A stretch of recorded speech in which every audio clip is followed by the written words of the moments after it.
Sa iba pang balita, kalbaryo araw-araw ng mga commuter at motorista ang masikip na daloy na trapiko sa Kamaynilaan.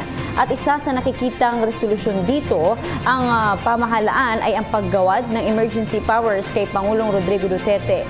Ngunit ano nga ba ang maaasahan ng publiko kapag binigyan ng emergency powers ang Pangulo upang resolbahin ang naturang usapin?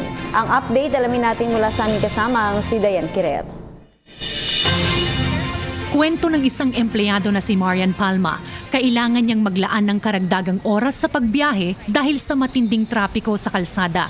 You really have to allocate time to be able to go to the office. Pag rush hour, you have to allocate 2 hours to 3 hours to be able to travel. Ganito rin ang saloobin ng isang commuter na si Vicente Lagman Jr. na mula sa Paco, Maynila at patungo sa Roosevelt, Quezon City. Agahan na lang, ma'am. Kung ang pasok mo alas 3, alas 12 na lang, umalis na. Ayun, malaking oras rin talaga Yung mga orasan na yun, 12 to 1, nasa bahay ka pa, sa traffic, alas 12. Sakripisyo na lang mo. Araw-araw na problema ng bawat commuter at motorista ang problema ng traffic. Isa po sa pinapanukala ng ating pamahalaan ang pagkakaroon ng emergency powers. Ang malaking tanong, ito na po kaya ang inaantay na solusyon ng bawat Pilipino para mas maging maalwan ang kalbaryo dito sa kalsada. Sa isang pag-aaral ng Japan International Cooperation Agency taong 2016, nasa 3 bilyong piso kada araw ang estimated productivity loss dahil sa traffic congestion.